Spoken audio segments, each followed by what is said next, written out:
हरे Krishna dear devotees, Radha Ashtami की आप सभी को ढेर सारी शुभकामनाएं। तो आज ये वीडियो होने वाला है राधा रानी के प्रकटोत्सव के बारे में। बेसिकली हम सब के मन में बहुत सारे प्रश्न रहते हैं, जैसे राधा रानी कब प्रकट हुई, उन्होंने कृष्ण को ही देखकर अपने नेत्र क्यों खोले। इन सब प्रश्नों का आंसर लेकर मैं रुचि तिवारी आप सभी का स्वागत करती हूँ कान्हा जी के यूट्यूब चैनल चलो भगवत धाम में। आज का जो हमारा टॉपिक होने वाला है राधा रानी का प्रकटोत्सव, तो इसे हम सुनेंगे इंद्रेश जी महाराज के श्रीमुख से। तो चलिए वीडियो को शुरू करते हैं। भगवान का जब मोहिनी अवतार हुआ तो मोहिनी अवतार के उस स्वरूप के सौंदर्य पर 33 कोटि देवता न्योछावर हो गए। सबके मन में यह भाव आया, ये जो भी प्रकट हुई हैं ये किसी भी प्रकार से हमको हमारी गृहिणी के रूप में प्राप्त हो जाए। इतने सुंदर ठाकुर जी बनकर के आए। चंद्रमा भी पीछे पीछे चल रहे हैं, शंकर जी भी पीछे पीछे चल रहे हैं, ब्रह्मा जी भी पीछे पीछे दौड़ रहे हैं, वरुण आदि आदि जितने भी देव हैं सब मोहिनी पर ऐसे लट्टू हुए कि एक बार हमको देख बर ले, एक बार केवल हम पर दृष्टिपात कर दे, उसी मात्र से हमारा कल्याण हो जाना है। ऐसा ठाकुर जी का स्वरूप।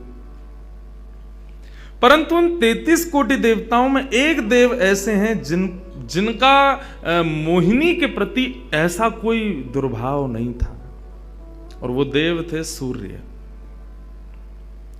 सूर्य ने जब मोहिनी के सौंदर्य को देखा तो उनके मन में भाव आया, इतनी सुंदर, इतनी सुकुमारी, इतनी कोमल, इतनी मधुर। सबको तो लगे हमारी पत्नी बने, लेकिन सूर्य को लगे मेरी बेटी बन जाए, मुझे पुत्री रूप में प्राप्त हो जाए।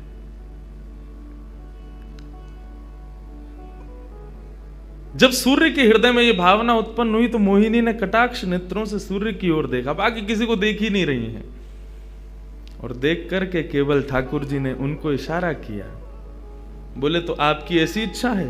सूर्य बोले जी भगवान, मेरी बहुत अभिलाषा है कि आप पुत्री रूप में मेरे यहां पधारो। ठाकुर जी बोले इतना साधारण नहीं है हमको प्राप्त करना, पुत्र रूप में प्राप्त करना फिर भी साधारण होगा, लेकिन पुत्री भाव में ये तो असाधारण है, इसके लिए आपको तप करना पड़ेगा। सूर्य बोले मैं आज से ही तप करूंगा, लेकिन आप वचन दो मेरे यहां पधारोगे और इसी रूप में पधारोगे। मोहिनी ने कहा यदि मैं तुम्हारे भजन से प्रसन्न हुई, यदि तुम्हारी भक्ति में, तुम्हारे प्रेम में प्रबलता हुई, मोहिनी 33 कोटि देवताओं को मोहित करती है, लेकिन तुम्हारे भजन के प्रभाव से मैं जब तुम्हारे यहां अवतरित होंगी तो मोहिनी को भी मोहित करने वाला रूप धारण करके आऊंगी। मोहिनी जिसने तीनों लोकों को अपने रूप पर न्योछावर कर दिया, वो मोहिनी भी जिस रूप को देख करके मोहित हो जाए, वो रूप आएगा आपके यहां पर। वही सूर्य वृषभानु जी के रूप में प्रकट हुए हैं, और जब वृषभानु जी के रूप में प्रकट हुए, उससे पहले एक राजा के रूप में भी आए थे, तब भी इन्होंने तपस्या की थी, लेकिन ठाकुर जी नहीं पधारे। जब वृषभानु के रूप में प्रकट हुए तो इन्होंने ठाकुर जी का यजन करना बंद कर दिया, ब्रह्मा जी का यजन प्रारंभ किया। ब्रह्मा जी से प्रार्थना की। ब्रह्मा जी प्रकट हुए, बोले क्या वरदान चाहिए? बोले वरदान आपसे नहीं चाहिए, वरदान हमको किसी ने कहा था कि वे हमारे यहाँ पुत्री रूप धारण करके आएंगे, मुझे लग रहा है वो कहीं भूल नहीं गए हो। इसलिए ब्रह्मा जी आप बहुत करीब हो ठाकुर जी के, आप उनको जाकर के संकेत करो कि कोई आश में बैठा उनकी में। जब से मोहिनी स्वरूप देखा तब से हम पागल हुए फिर रहे हैं। 33 कोटि देवताओं के मन में यही आता है कब प्रकट होंगी दोबारा। कृपा करो, आप प्रार्थना करो कि वो पधारें। ब्रह्मा जी बोले आपके भजन में इतनी सामर्थ्य है कि ठाकुर जी मना नहीं कर सकते। बोले तो फिर मुझे विश्वास के लिए कुछ तो कह करके जाओ।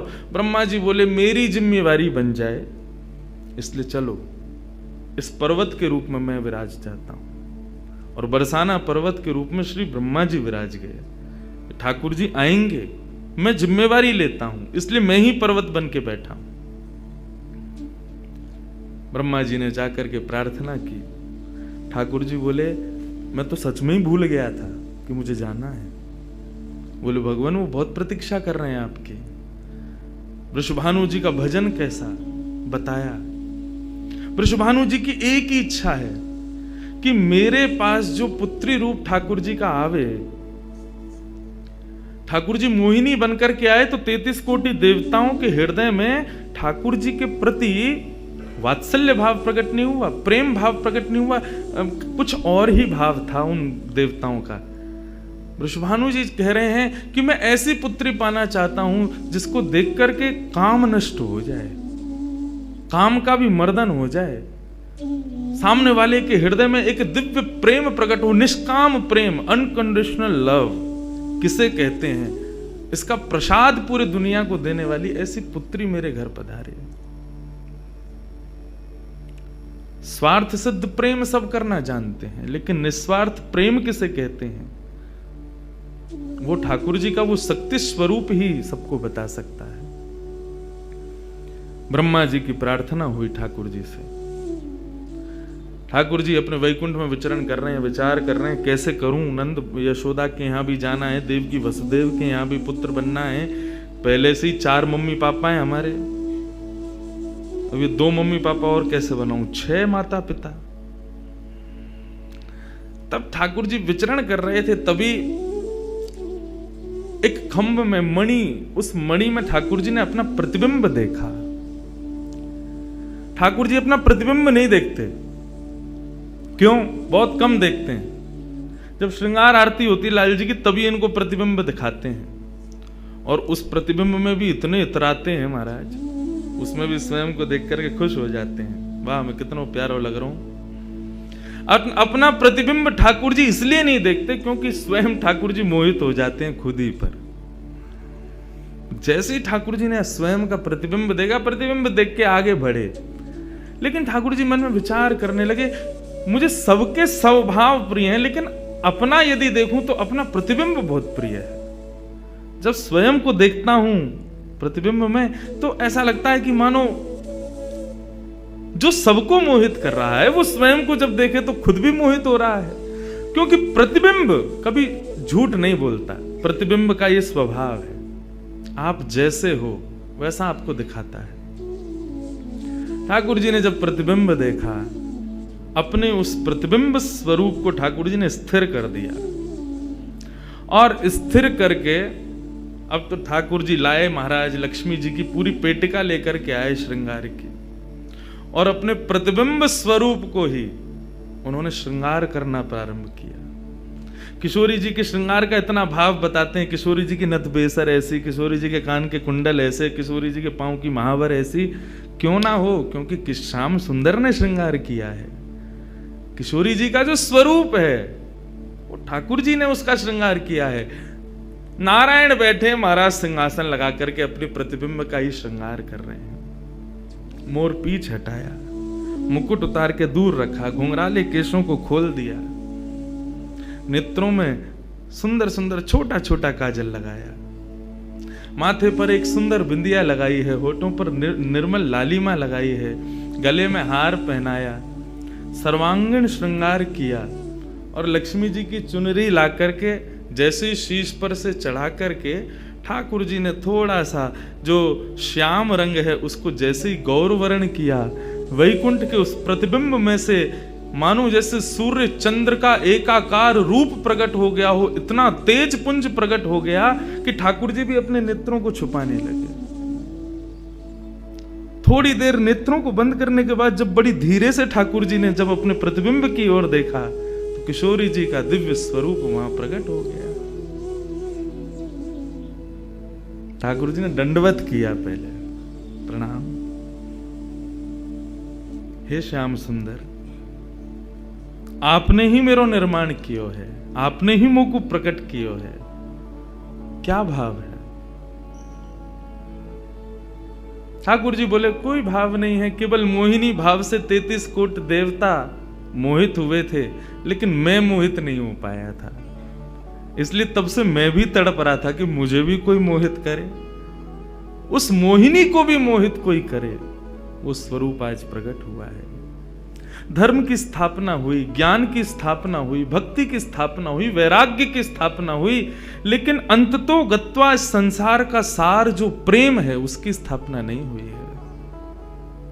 उसके लिए आपका अवतार धारण करना अति आवश्यक है। आप मेरी शक्ति हैं, आप मेरी आत्मा हैं।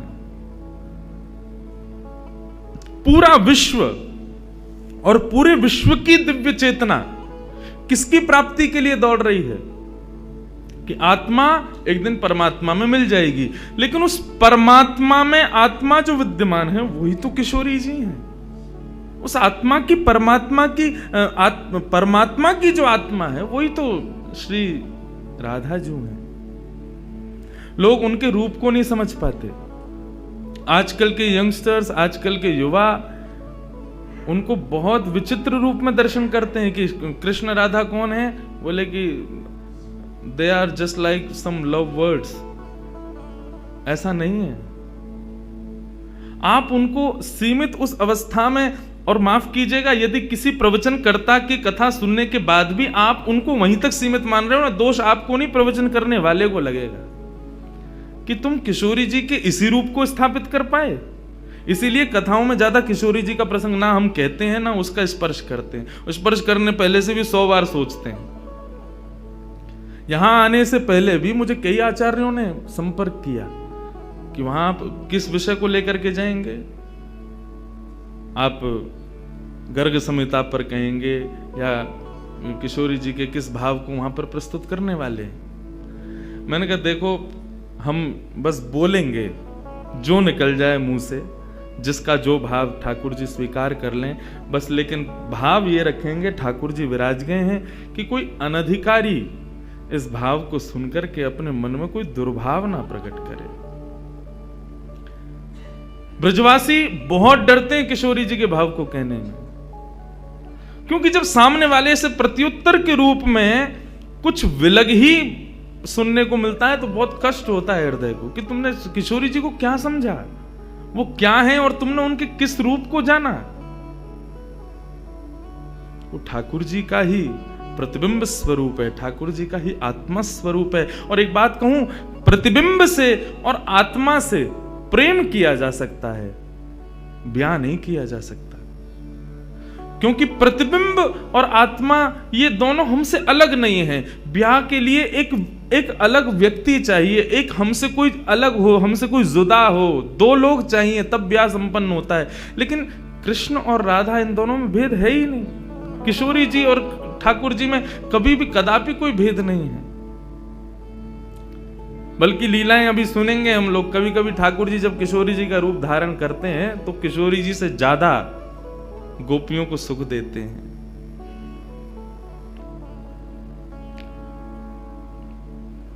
ऐसा भाव किशोरी जी से प्रार्थना की ठाकुर जी ने कि आप पधारो और प्रेम की स्थापना के लिए आप भूमंडल पर सूर्य के ही अवतार वृषभानु जी के यहां पर आप अवतरित हो।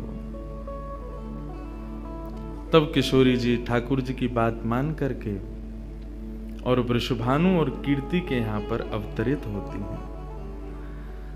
किशोरी जी का जब अवतार हुआ, जब अवतरण हुआ, कब हुआ? सुबह के 4:40 पर। ठाकुर जी के जितने भी अवतार हुए या तो दिन में 12 बजे हुए या रात में 12 बजे हुए, लेकिन किशोरी जी का अवतरण भोर में ब्रह्म मुहूर्त में सुबह 4:40 पर हुआ। क्यों? बोले राम कृष्ण आदि जितने भी ठाकुर जी के अवतार हैं राक्षसों के वध के लिए आते हैं, तो या तो सूर्य की तेज ताप में उनका जन्म होता है, मानो वे प्रकाश स्वरूप हैं ऐसा भाव बताते हैं, या रात्रि में 12 बजे होते हैं वो इसलिए होते हैं, वो मानो ऐसा भाव रखते हैं कि चंद्रमा अंधेरे को दूर करता है, वो ज्ञान का प्रकाश है, वो ज्ञान है, उससे अंधेरा दूर होता है। तो ठाकुर जी रात्रि प्रकट होकर के ऐसा भाव रखते हैं कि काले निशा, काला ज्ञान जितना भी है धरती पर, उसको दूर करने के लिए हम पधारे हैं। लेकिन किशोरी जी का जो अवतरण है वो 4:40 ब्रह्म मुहूर्त में होता है। उसका क्या भाव है? बोले 4:40 ब्रह्म मुहूर्त के बाद सूर्य प्रकट होना प्रारंभ होते हैं। मतलब सारे मंगल कार्य ब्रह्म मुहूर्त में होते हैं। चिड़ियाओं का चहकना, कई पुष्पों का प्रकट हो जाना, मानव के मस्तिष्क में आज मुझे क्या करना है, वो दिव्य चेतना का प्रादुर्भाव होना, ये सब कुछ सुबह ब्रह्म मुहूर्त से प्रारंभ होता है। और सबसे बड़ी बात, सूर्य प्रकट होते हैं, धीरे धीरे धीरे धीरे अंधेरे को दूर करते हैं और धीरे धीरे धीरे गतिमान होते हैं 12 बजे तक। तो किशोरी जी का प्रादुर्भाव ब्रह्म मुहूर्त में हुआ, इसका ऐसा भाव बताते हैं कि मानो वो प्रेम जिस प्रकार प्रादुर्भाव से लेकर के और आगे के गंतव्य तक नित्य प्रति बढ़ता रहे, उसका वर्धन हो, वर्धन करने के भाव से किशोरी जी ब्रह्म मुहूर्त में पधारी। क्योंकि वर्धन होना ही एक नवीन दिन का ब्रह्म मुहूर्त से प्रारंभ होता है। ऐसे ही प्रेम का वर्धन, भक्ति का वर्धन, भाव का वर्धन, उन सब का वर्धन करने का प्रतीक है किशोरी जी, इसलिए ब्रह्म मुहूर्त में जन्मी है। किशोरी जी का प्रादुर्भाव हुआ, पूरे बरसाना में आनंद उत्सव मनाया गया, सब नाच रहे हैं, गा रहे हैं, आनंद मना रहे हैं। नंद बाबा भी आए, यशोदा जी भी आई हैं, उन्होंने भी आकर के वृषभानु जी को बधाई दी है। सब कुछ हुआ, लेकिन किशोरी जी के प्रादुर्भाव में एक वैचित्र था। क्या? दिन बीत गए 8, लेकिन किशोरी जी ने अभी तक नेत्र नहीं खोले। अभी तक किशोरी जी केवल एक छोटी सी बालिका हैं, एक सुकुमारी हैं, परंतु अभी तक किसी को भी किशोरी जी के नेत्रों का दर्शन नहीं हुआ। अभी तक किशोरी जी के नेत्र नहीं खुले हैं। इस बात से कभी कभी चिंतित हो जाते हैं वृषभानु जी और कीर्ति कि हमारी लाली है तो गई है, लेकिन पता ना क्यों अपने नेत्रन को नहीं खोल रही है। कभी कोई संत आ जाए, कोई वैष्णव आ जाए, कोई ब्राह्मण आ जाए, तो उनसे निवेदन करते हैं कि हमारी लाली नेत्र नहीं खोल रही।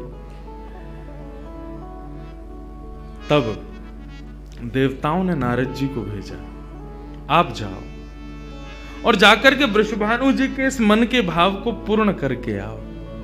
किशोरी जी के सुंदर नेत्रों का दर्शन उनको कराओ।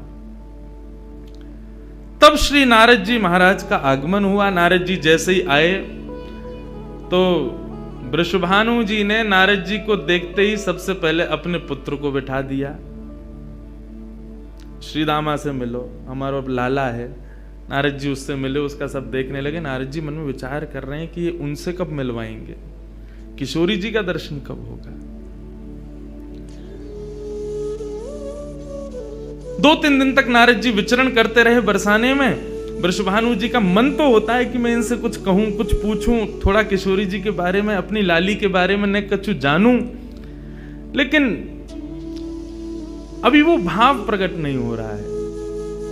तब एक दिन एक छोटी सी बरसाने की लाली को जब नारद जी महाराज खिला रहे थे और उससे प्रेम चर्चा कर रहे थे, ये दृश्य जब वृषभानु जी ने देखा, उन्होंने तुरंत नारद जी के चरण पकड़े और कहा, हे भगवान, हमारी एक लाली भई है, बहुत सुंदर है, सुकुमारी है, नन्ही सी है, अभी वाकु देख करके स्पर्श करवे में डर लगे कि कहीं हमारे स्पर्श से कोई कष्ट ना है जाए, या हमारे हम सबन को दर्शन भी ना करा में। लेकिन महात्मन आपसे पूछना चाह मैं, हमारी लाली नेत्र नहीं खोल रही है, कहा भाव है? नारद जी तो तुरंत बोले, अरे तो तुमने इतने दिन से क्यों नहीं बताया? वो तो पहले से ही बैठे थे तैयार कि ये जल्दी बोले तो मैं जाऊं, जाकर के दर्शन करूं। बोले संकोच है रहे हो? बोले संकोच मत करो, अभी लेके चलो, कहां है तुम्हारी लाली, मुंह को बताओ। नारद जी महाराज जा रहे हैं वृषभानु भवन में। एक बेड़ी पार की, दूसरी बेड़ी पार की, तीसरी बेड़ी पार की। जैसे ही भीतर पहुंचे हैं, सुंदर सुगंधी भीतर से प्रकट हो रही है। सामने स्वर्ण जटित एक पालना है, और जैसे ही उस पालने में जाकर के नारद जी ने दर्शन किया, कमल कली को वृषभानु की लली को रंग, कैसा रंग है? बोले जैसे कमल की कली हूं मैं ना, ऐसी श्री वृषभानु नंदिनी है। नारद जी ने जैसे ही उनको दर्शन किए हुए आनंदित है गए। आनंदित है करके प्रणाम करने लगे। वृषभानु जी बोले, हमारी लाली नेत्र नाएं खोल रही है, आप कृपा करो ना। नारद जी बोले, एक मंत्र पढ़ना पड़ेगा, कुछ करना पड़ेगा, तंत्र मंत्र करना पड़ेगा, तब आपकी लाली बोलेगी। वृषभानु जी बोले, देख लो, ले संभल के करियो, हमारी लाली बहुत कोमल है, वो ना स्पर्श नहीं करेंगे, दूर बैठ के करेंगे। वृषभानु जी बोले, तो करो।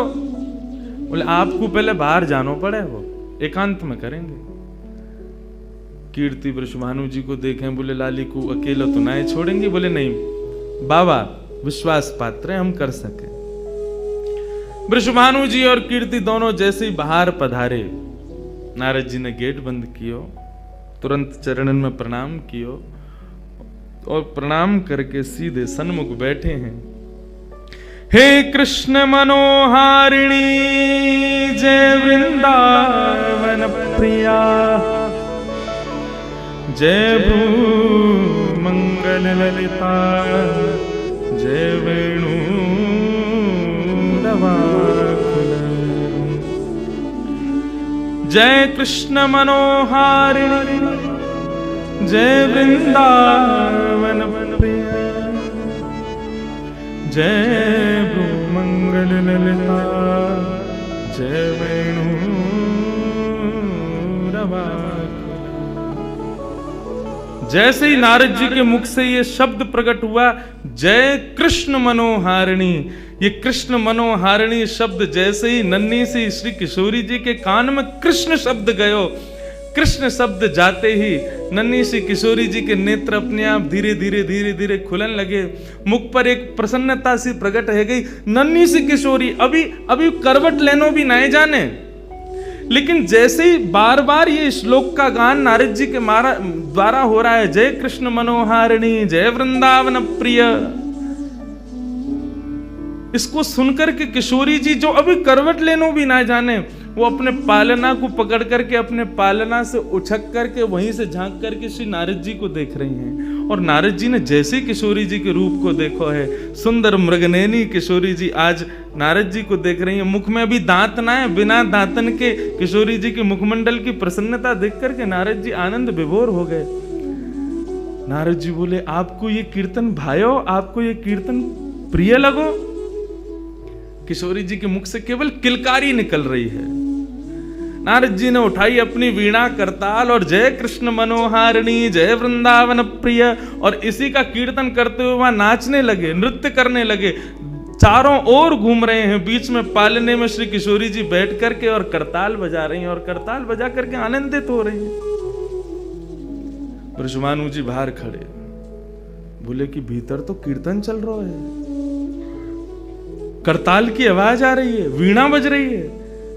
तभी उनने कान लगा करके सुनो तो नारद जी गा रहे, जय कृष्ण मनोहारिणी जय वृंदावन प्रिय, जय भ्रू मंगल ललिता, जय वेणु रवाकुल।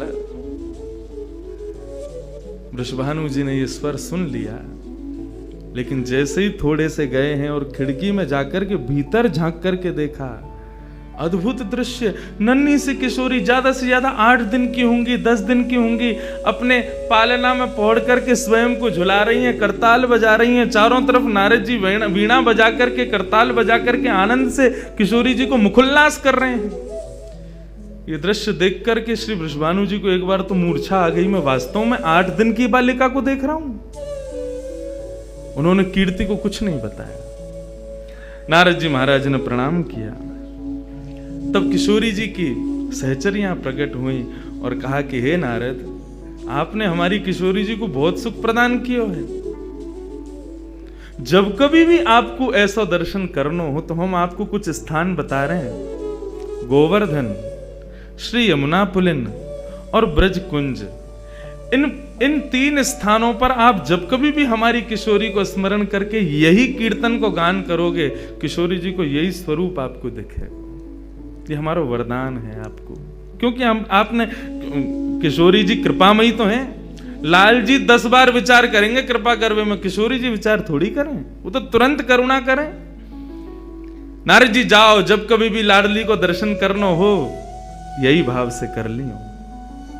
नारद जी महाराज के नेत्र सजल है गए, किशोरी जी के चरणन में बारंबार प्रणाम कियो और प्रणतिपात करते हुए वहां से प्रस्थान कर गए। किशोरी जी फिर से नेत्र बंद करके अपने पालना में पड़ गई। कीर्ति जी बोली, बाबा आयो टोना टोटका करके गयो, तब वो हमारी लाली के नेत्र तो खुले नहीं। कीर्ति जी गोद में लेकर के सुला रही है, नेक नेक थोड़ी सी संकुचित है करके रुदन करना प्रारंभ कियो। सो इतने में वृषभानु जी आए और वृषभानु जी बोले, नेक दियो लाली को। और किशोरी जी को गोद में लेकर के वृषभानु जी बोले, हे कृष्ण मनोहारिणी। जैसे ही बोले तुरंत किशोरी जी के नेत्र फिर से खुल गए, फिर से अपनी किलकारी भर करके कीर्तन में करताल बजाने लगी, आनंद विभोर हो गई। अब तो जैसे ही ये भाव देखो वृषभानु जी ने कीर्ति को सुनायो, कीर्ति भी वही गा रही है, पूरा बरसानो आकर के श्री कृष्ण कीर्तन करने लगो और बीच में मध्य में बैठ करके किशोरी जी अपनी करताल बजा रही हैं, किलकिल करके हंस रही हैं, इतनी आनंद विभोर रह रही हैं। तब सबन को ये भेद पतो चलो, कहा कि ये श्री कृष्ण की आत्मा है, ये उनसे विलग नहीं है, वे ही आपको सर्वस्व है। तो आज हमने श्रीमती राधा रानी के प्रकटोत्सव को, उनकी दिव्यता को, उनकी महानता को आपके सामने रखने का प्रयास किया। आप सभी को अगर कोई प्रश्न है तो मुझे आप कमेंट कर सकते हैं, मैं कोशिश करूंगी आप सभी के डाउट क्लियर कर सकूं। तो इस राधा अष्टमी पर मैं राधा रानी से प्रे करूंगी, आप सब पर राधा रानी की कृपा बनी रहे, आप सब खुश रहें, मंगलमय रहें। अगर आपको ये वीडियो पसंद आया है तो कान्हा जी के इस चैनल को लाइक करें, सब्सक्राइब करें और जितना हो सके इसे शेयर करें ताकि ज़्यादा से ज़्यादा डिवोटीज़ हमारे साथ जुड़ सकें। तो चलिए मिलते हैं नेक्स्ट वीडियो में, तब तक के लिए हरे कृष्णा, हरि बोल।